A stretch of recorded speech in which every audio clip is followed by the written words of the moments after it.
Hello दोस्तों, welcome back to new video. तो दोस्तों, जैसे कि आप लोगों को पता ही है कि हिमाचल प्रदेश प्रिजन जेल विभाग में जो भर्ती निकली हुई है, उसके फॉर्म आज से स्टार्ट हो चुके हैं। और कई लोगों के मन में यह डाउट होगा कि आखिरकार हम अप्लाई किस तरह कर सकते हैं। अगर हम घर बैठे हुए हैं तो क्या हम खुद भी अप्लाई कर सकते हैं? तो इसका आंसर होगा जी हाँ, आप लोग अप्लाई कर सकते हो। स्टेप बाय स्टेप मैं आपको लेकर चलूँगा किस तरह अप्लाई कर सकते हो, इसमें क्या-क्या आपके डॉक्यूमेंट्स लगेंगे, वो पूरे स्टेप बाय स्टेप आपको पूरी इन्फॉर्मेशन दी जाएगी। तो आपने क्या करना है, स्किप नहीं करना है वीडियो को। 5-10 सेकंड जैसे आप स्किप कर देते हो तो आपसे आधी इन्फॉर्मेशन छूट जाती है। फिर आप कमेंट बॉक्स में कमेंट लिखते हो कि हमारी फीस कट हो गई बट अभी तक कोई नोटिफिकेशन नहीं आई या फिर वगैरह वगैरह। तो आपने क्या करना है, आपने सिर्फ वीडियो को देखना है ध्यान से, और जैसे स्टेप मैं बताऊंगा वो पूरी वीडियो देखने के बाद वैसे ही स्टेप आप लोगों ने भी करने हैं। तो सबसे पहले स्टार्टिंग होती है हमारी कि आपने क्रोम ब्राउज़र अपना ओपन कर लेना है। आप लोगों सभी के पास होगा ही, और इन्फॉर्मेशन तो हम आपको दे चुके हैं कि किस डिस्ट्रिक्ट में कितनी वैकेंसीज़ हैं। वो हमारी वीडियो आप देख सकते हो जाकर, जिसमें जेल विभाग वाली भर्ती हमारी आई हुई है। तो सबसे पहले आपने क्रोम ब्राउज़र ओपन करना है। वैसे तो मैंने लिंक डायरेक्ट आपको दे दूँगा, ठीक है? तो आपने नीचे जाना है, जहाँ पर रिलेटेड लिंक्स वाला सेक्शन है एक, वहाँ से आप जैसे ही क्लिक करोगे, मैंने पहले क्लिक करके रखा हुआ है, फिर आप डायरेक्ट जो है वो इस वाली साइट पर पहुँच जाओगे, ठीक है? यहाँ पर जो आपकी साइट दिख रही है, ये साइट जो है वो आपके सामने ओपन हो जाएगी। तो जिसमें लिखा हुआ है, यहाँ पर टैब्स बने हुए हैं, होम बटन है, हाउ टू अप्लाई किस तरह अप्लाई कर सकते हो, नोटिफिकेशन है, साइन अप साइन इन वाला है। तो आप लोगों को क्या करना है कि जेल विभाग में वैसे भी भर्ती काफ़ी कम आती है। तो ज़्यादातर लोगों ने, मतलब कई किसी ने भी अभी तक साइन इन नहीं किया होगा। तो आपने क्या करना है, साइन अप करना है। साइन अप में क्या होता है कि जो नए अब स्टूडेंट्स अप्लाई करते हैं, नए कैंडिडेट्स अप्लाई करते हैं, वो साइन अप करेंगे। जिन्होंने पहले से ही अपनी आईडी बना कर रखी हुई है, वो साइन इन करते हैं। तो सिंपली हम अपने ब्लू वाले जो आइकन है साइन अप वाला, इस पर क्लिक कर देंगे। तो जैसे आप क्लिक करोगे, यहाँ पर क्या है कि आपके लिए यहाँ पर लिखा हुआ है कि ईमेल एड्रेस आप दे दीजिए, फ़ोन नंबर आप दे दीजिए, और एक पासवर्ड आपको जो है वो रखना होगा। पासवर्ड सिंपल आप रख सकते हो कोई भी। और जिनके पास ऑलरेडी हैव अकाउंट बना हुआ है जेल पुलिस में, तो वो साइन इन करेंगे डायरेक्ट। वो अपना जो भी ईमेल आईडी और पासवर्ड डालेंगे, डायरेक्ट आपकी जो होती है साइट, वो ओपन हो जाएगी। तो हमारी अभी तक का साइट जो है वो, इसमें अकाउंट नहीं बना हुआ है। जल्दी से हम अपनी ईमेल डाल देते हैं। ईमेल डालने के बाद फ़ोन नंबर और पासवर्ड जो फिलअप करते हैं, फिर देखते हैं कि आगे क्या प्रोसेस बनता है। तो दोस्तों, हमने पूरी इन्फॉर्मेशन फ़िलअप कर ली है। वैसे आप भी फ़िलअप कर लोगे, फिर आपके सामने यहाँ पर साइन अप वाला एक ऑप्शन होगा। जैसे आप पासवर्ड बना लोगे, अपनी ईमेल एड्रेस लिख दोगे, फ़ोन नंबर लिख दोगे, फिर साइन अप वाले पर आपने सिंपली क्लिक करना है, ठीक है? तो एक बार आपने साइन अप वाले पर क्लिक करना है, फिर आपको यहाँ पर जो है वो एक ईमेल भेजा जाएगा। आपको ईमेल एड्रेस कैसे वेरीफ़ाई करना है, वो आप लोगों को बताता हूँ मैं, ठीक है? और ईमेल आने में यहाँ पर लिखा हुआ है कि 10-15 मिनट लग सकते हैं, बट हमारे पास अभी ईमेल पहुँच चुका है। यहाँ पर आप देख सकते हो, आप सभी लोगों के सामने ही है। यहाँ पर प्रिज़न रिक्रूटमेंट वाला ऑप्शन है आप लोगों के लिए। तो यहाँ पर सिंपली अब आपको क्या करना है, वो मैं आपको लोगों को बताता हूँ। तो दोस्तों, आप देख सकते हो इस तरह का एक जो है वो आपको ईमेल आया होगा। आपको क्या करना है, इसे कन्फर्म करना है। एक बार इस पर जो है वो आप लोगों ने क्लिक कर देना है, और क्लिक करने के बाद आपको जो है नीचे सिंपली जाना है। यहाँ पर एक लिंक है, आपको यहाँ पर लिखा हुआ है please click on the link below to confirm your email address and complete your registration. यहाँ पर जो लिंक दी हुई है, इस पर आप लोगों ने क्लिक करना है। आगे का प्रोसेस बताता हूँ, जैसे मैं कर रहा हूँ, क्योंकि लाइव जो है वो आप लोगों को बता रहा हूँ। यहाँ पर जैसे आपने क्लिक कर लेना है एक बार, तो यहाँ पर क्या है कि आपके सामने एक कन्फर्मेशन है। यहाँ पर देख सकते हो कन्फर्म ईमेल, यहाँ पर आपके सामने जो है वो कन्फर्म वाला ऑप्शन एक दिख रहा होगा। आपको क्या करना है कि इस पर सिंपली क्लिक कर देना है कन्फर्म वाले पर। जैसे आप कन्फर्म कर लोगे, आपकी जो ईमेल आईडी होगी वो कन्फर्म हो जाएगी। वहाँ पर अब आपको क्या करना है, सिंपली साइन इन करना है। अब आपकी जो आईडी होती है वो फिलअप हो चुकी है। अब सिंपली आप साइन इन करके जो है वो आगे का प्रोसेस क्या होता है वो मैं बताऊँगा। यहाँ पर आपने क्या करना है कि वही ईमेल एड्रेस भरनी है जो आपने पहले भरी हुई है, और पासवर्ड भी आपको जो है वो भूलना नहीं चाहिए। पासवर्ड भी आपने जो है वो रिमेंबर करके रखना हुआ है, ठीक है? फिर साइन इन वाले पर जैसे आप क्लिक करोगे, फिर देखते हैं आगे का प्रोसेस क्या रहता है। तो दोस्तों, जैसे कि आपकी ईमेल कन्फर्म हो जाएगी, फिर आपने साइन इन वाले पर ऑप्शन पर क्लिक करने के बाद ईमेल और पासवर्ड अपना लिखना है, और जहाँ पर जो आपको साइन इन वाला ऑप्शन दिख रहा है, जहाँ पर आपने साइन इन कर लेना है।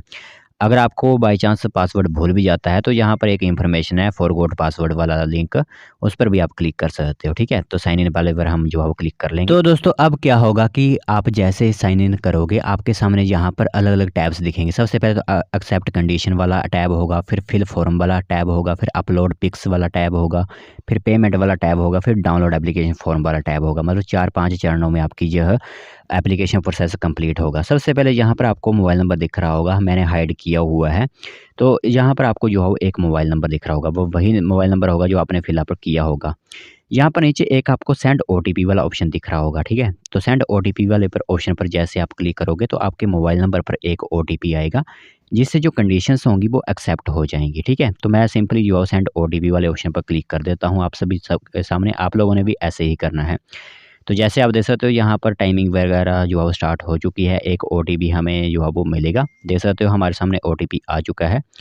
जो ओटीपी है हमारा वो है 838485, ठीक है? तो यही जो है वो हम यहाँ पर फिलअप कर देंगे। जो देख सकते हो आप खुद भी 838485 आ गया। वेरीफाई आप जैसे ही क्लिक करोगे यहाँ पर तो वेरीफाई हो जाएगा। मतलब जो आपकी कंडीशंस वाली टैब है वो अब बस सिंपली जो रेडी हो चुकी है आप लोगों के लिए। तो यहाँ पर आपको क्या करना है कि कुछ इंस्ट्रक्शंस दी गई हैं जो कि आपको केयरफुली जो है वो रीड करनी है, और रीड करने के बाद ही जो है वो उन पर टिक करनी है, ठीक है? तो दोस्तों यहाँ पर कुछ महत्वपूर्ण टर्म्स एंड कंडीशंस हैं जो कि आप लोगों को क्लिक करनी होंगी। इसके बिना जो है वो आपकी कैंडिडेशन जो होगी वो रिजेक्ट कर दी जाएगी। सबसे पहले आप लोगों के लिए यहाँ पर लिखा गया है, आई एग्री दैट कैटेगरी या फिर sub category certificate on the last date notified for the receipt of application form. इनके बोलने का मतलब है कि जो आपके फॉर्म बना होगा, जैसे लोग एससी एसटी वगैरह का सर्टिफिकेट बनवाते हो, तो वो लास्ट डेट से पहले पहले ही बना हुआ होना चाहिए, ठीक है? यहाँ पर लिखा हुआ है कैटेगरी या sub category certificate must be valid on the last date, ठीक है? मतलब जो तारीख होती है, मतलब आपके फॉर्म एक ही हिसाब से न्यू होने चाहिए। ऐसा नहीं है कि 1 साल कंप्लीट हो चुका है और अब वो आप फॉर्म यहाँ पर अटैच कर रहे हो, तो वो आप लोगों को नहीं करना है, ये ध्यान रखना है। अगर आपके न्यू अभी फॉर्म बने हुए हैं तभी आप यहाँ पर सेलेक्ट कीजिए, ना तो जाकर अपने पंचायत वगैरह में ये सर्टिफिकेट जाकर बनवा लीजिए, ठीक है? तो आपने तभी क्लिक करना है इस चीज़ को। दूसरी है, I agree that I must have valid registration in the employment exchange. मतलब कि आप लोगों का नाम employment exchange of Himachal Pradesh में ज़रूर दर्ज हुआ होना चाहिए, ठीक है? यह ध्यान रखना है। अगर आपका फॉर्म जो है वो एम्प्लॉयमेंट एक्सचेंज में, मतलब आपके 10th और 12th की सर्टिफिकेट अगर एम्प्लॉयमेंट एक्सचेंज में दर्ज नहीं है तो आप लोग अप्लाई नहीं कर सकते हो। यहाँ पर आपको क्लिक करना होगा। तीसरे नंबर का है, I agree that I must be Himachali bona fide as per record. मतलब आप बोनाफाइड हिमाचलीज होने चाहिए। ऐसा नहीं है कि बाहर वाला कोई पंजाब वाला इसमें अप्लाई कर रहा है। आगे फिर आप लोगों को एग्री करने के लिए बोला हुआ है कि जो आपकी कट ऑफ डेट है, जो एज है वो आपकी 1 जनवरी 2023 से ही होनी चाहिए। ऐसा नहीं है कि अब आपकी एज यहाँ पर 26 साल हो चुकी है और अब आप अप्लाई कर रहे हो, क्योंकि आप लोगों को पता ही है कि यहाँ पर जो एज होती है वो मैंने आप लोगों को क्लियर कर दी गई है, ठीक है? तो आपकी एज जो है वो 1 जनवरी से ही काउंट हुई होनी चाहिए और आपकी जो एज लिमिट है वो क्रॉस नहीं हुई होनी चाहिए। नेक्स्ट आपके लिए टर्म्स एंड कंडीशन है कि जो आप फीस अप्लाई करोगे वो नॉन रिफंडेबल होगी। अगर आपका फॉर्म रिजेक्ट हो भी जाता है तभी भी आपको फ़ीस जो है वो वापस नहीं की जाएगी। यह आपको एग्री करना होगा, ठीक है? नेक्स्ट आपके से यहाँ पर पूछा गया है कि अगर आप मल्टीपल टाइम अपनी फ़ीस कंडक्ट करवा देते हो। क्या होता है कि कभी-कभी आप फ़ीस जो है वो डेबिट करवाते हो और आपके बैंक से पैसे कट भी जाते हैं, बट आगे जो है सर्वर पर नहीं पहुँचते। तो आपको बार-बार ट्राई नहीं करना है, बार-बार या फिर आप 4-5 बार यहाँ पर अपना पैसे कटवा दोगे 50-50 रुपए, तो वो भी आपसे जो है वो वापस नहीं किए जाएँगे। जो भी एक्स्ट्रा अमाउंट होगा वो आपको रिफ़ंड नहीं किया जाएगा। ये ध्यान आप लोगों को ही रखना है। अगर आपकी फ़ीस एक बार कट जाती है, बैंक से पैसे जो है वो कट जाते हैं, तो आपने बार-बार इस चीज़ को जो है वो दोहराना नहीं है। नेक्स्ट बात आती है कि अगर आपकी पेमेंट 23 दिसंबर 2023 12 बजे सुबह के, ठीक है? क्योंकि इसके फॉर्म भरने की रात के 12 बजे तक डेट है। तो 23 दिसंबर 2023 12 बजे के बाद अगर आपकी फ़ीस वहाँ पर पहुँचती है तो आपका फॉर्म जो होगा वो रिजेक्ट कर दिया जाएगा। इसको भी एग्री करना होगा आप लोगों को।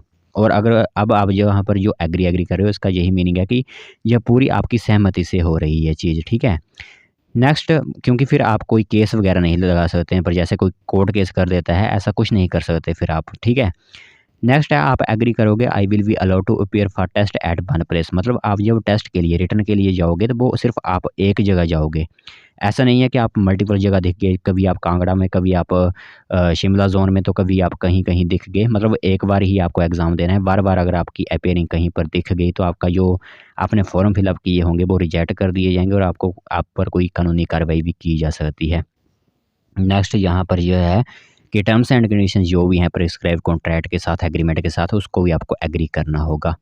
नेक्स्ट, आप पर कोई केस वगैरह नहीं चला हुआ होना चाहिए, ठीक है? आपने कोई जो है वो क्रिमिनल केस में आप नहीं होने चाहिए, ये आपको ध्यान रखना है। और कोई इन्वेस्टिगेशन ट्रायल वगैरह आप पर नहीं होना चाहिए, ये आपको ध्यान रखना है कि मतलब कोई क्रिमिनल केस आप पर नहीं होना चाहिए।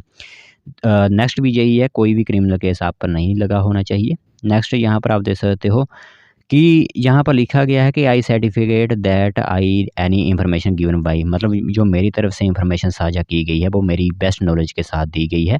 और अगर मैं किसी भी चीज़ में यहाँ पर गलत निकलता हूँ तो मेरा जो प्रमाण पत्र है उसे रिजेक्ट कर दिया जाए, ठीक है? मतलब मैं अपनी सहमति से ये बोल रहा हूँ। नेक्स्ट यहाँ पर आपसे यहाँ पर लिखा जा रहा है जिसमें कोई आपकी रिजेक्शन के बारे में ही यह इन्फॉर्मेशन है कि अगर कोई भी मिसरिप्रेजेंटेशन आपने की, मतलब एग्जांपल के लिए मैं आप लोगों को बता दें कि आप पर अगर क्रिमिनल केस लगा हुआ है और आपने यहाँ पर सर्टिफिकेट कर दिया कि मेरे मेरे उस पर कोई भी क्रिमिनल केस नहीं लगा हुआ है मुझ पर, तो वहाँ पर आपकी कैंडिडेशन रिजेक्ट कर दी जाएगी। नेक्स्ट भी यही है कि आपकी जो है वो रिप्रेजेंटेशन एनी फैक्ट में जो है वो रिजेक्ट कर दी जाएगी। और लास्ट में आपको सभी I agree to all the terms and condition पर जैसे ही आप क्लिक करोगे तो सभी आपने जो है वो यहाँ पर क्लिक करनी है। अगर कोई भी आपने क्लिक नहीं करोगे तो आपके यहाँ पर जो रिजेक्शन होती है वो बढ़ने की उम्मीद बन जाती है, ठीक है? तो आपने सही तरीके से जो मैंने आप लोगों को बताया उसी हिसाब से ही यहाँ पर टिक करनी है और सबमिट वाले ऑप्शन पर सिंपली जो है वो आप लोगों को क्लिक कर देना है। फिर जैसे ही आप यहाँ पर क्लिक कर दोगे फिर आपके सामने यहाँ पर नेम आ जाएगा, father name, date of birth, gender male, permanent address आपका आ जाएगा। फिर आपके यहाँ पर कॉरेस्पॉन्डेंस एड्रेस सेम ही होगा। आपका एक्चुअल कैटेगरी क्या है, आपकी एससी, एसटी, ओबीसी क्या आपकी है, यहाँ पर आपको सिंपली लिख देनी है। फिर आपकी एम्प्लॉयमेंट एक्सचेंज डिटेल लिखनी है, +2 सर्टिफिकेट आपको लिख देना है। क्रिमिनल केस अगर आपको है या फिर नहीं है वो आपने येस नो यहाँ पर ज़रूर कर देना है। फिर प्रीव्यू फॉर्म करना है, ठीक है? प्रीव्यू फॉर्म जैसे क्लिक करोगे फिर आप अपलोड करोगे अपनी पिक, जो आपकी फ़ोटो होती है वो आपने करनी है। फिर उसके बाद आपने पेमेंट करनी है और सिंपली आपका डाउनलोड एप्लीकेशन जो है वो हो जाएगा, ठीक है? बताता हूँ मैं आपको कैसे-कैसे करना है, वो आप टेंशन मत लीजिए। तो दोस्तों मैं तो इस फ़ॉर्म को अप्लाई नहीं करूँगा, बट जो लोग अप्लाई करना चाहते हैं प्रिज़न डिपार्टमेंट की तरफ से एक नोटिफ़िकेशन आप लोगों के लिए जारी की गई है जिसमें हाउ टू अप्लाई वाला सेक्शन आ जाता है, ठीक है? तो मैं आपको कहाँ तक पहुँचा चुका हूँ अभी तक, मैं आपको यहाँ पर देख सकते हो ये सभी इन्होंने बताया हुआ है। ये सभी स्टेप्स जो है वो कंप्लीट करवा दिए हैं मैंने आपके, ठीक है? ये सभी स्टेप्स जो है वो मैंने कंप्लीट करवा दिए हैं आप लोगों के। ओटीपी भरना सिखा दिया आपको, कैसे वेरीफाई करते हैं वो सिखा दिया आपको, एक्सेप्ट कंडीशंस जो है वो आप लोगों को बता दी। नेक्स्ट पॉइंट पर आते हैं अब हमारे 40 नंबर पर। अब 40 नंबर पर जैसे मैं आप लोगों को बता चुका हूँ कि बेसिक डिटेल फिलअप करनी है। जैसे आपका नाम, फादर नेम, ये तो खुद आप भर सकते हो, ये आप बताने की कोई बात नहीं है यहाँ पर, ठीक है?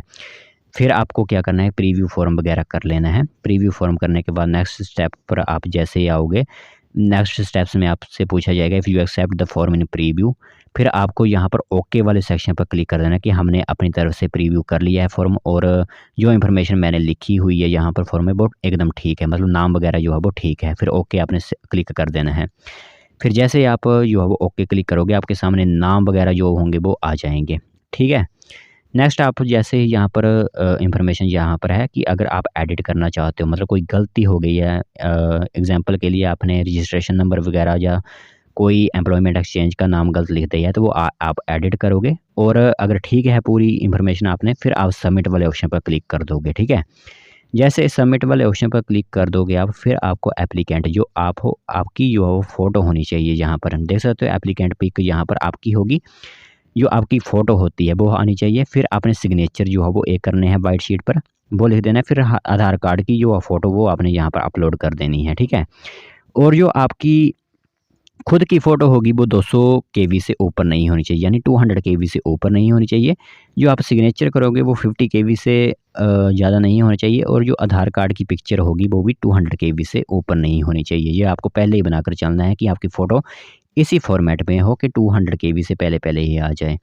और आपकी फ़ोटो अब यहाँ पर एक एग्जांपल दिया हुआ है कि इस तरह फ़ोटो आपने लगानी है यहाँ पर, ठीक है? इस तरह की फ़ोटो जो है वो मान्य होगी। ऐसा नहीं है कि आपने जो है वो अपना फेस यहाँ किया हुआ है, लेफ़्ट साइड या राइट साइड देख रहे हो, ऐसा कुछ नहीं है। एकदम सीधी फ़ोटो जो होती है वो आपने अपलोड करनी है। नेक्स्ट सिग्नेचर आप देख सकते हो इस तरह के होने चाहिए आपके, इस तरह सिग्नेचर आपने अपलोड करने हैं और इस तरह आपने आधार कार्ड अपलोड करना है, ठीक है? ये आपके लिए महत्वपूर्ण होगा। इस तरह आपने जो आधार कार्ड वगैरह जो है वो इस फ़ोटो लगानी है, बाकी सबमिट कर देना है। फिर आपने सबमिट करने के बाद फिर से ओके करेगा, आपने ओके कर देना है। फिर सिलेक्ट पेमेंट मेथड वाले ऑप्शन पर क्लिक करना है। जैसे आप यह कर लेते हो फिर आप 4th ऑप्शन पर चले जाओगे। पेमेंट मेथड आपने सेलेक्ट करना है और आपको जो है वो 50 रुपीज़ कंडक्ट करवाने हैं और 50 रुपीज़ उन्हीं को देना है जनरल ईडब्ल्यूएस वगैरह को। बाकी एससी/एसटी वालों के लिए तो यहाँ पर फ़ीस नहीं है। तो यहाँ पर काफ़ी ऑप्शंस है, जैसे कि आप डेबिट क्रेडिट कार्ड से कटवा सकते हो, इंटरनेट बैंकिंग से, और सिंपली जो है वो गूगल पे, फ़ोनपे, पेटीएम वगैरह से भी आप अपनी फ़ीस जो है वो कटवा सकते हो। तो यहाँ पर यूपीआई वाले सेक्शन पर जैसे आप क्लिक करोगे वहाँ से आपसे पूछा जाएगा कि आप मतलब किस तरह की जो है वो पेमेंट करना चाहते हो।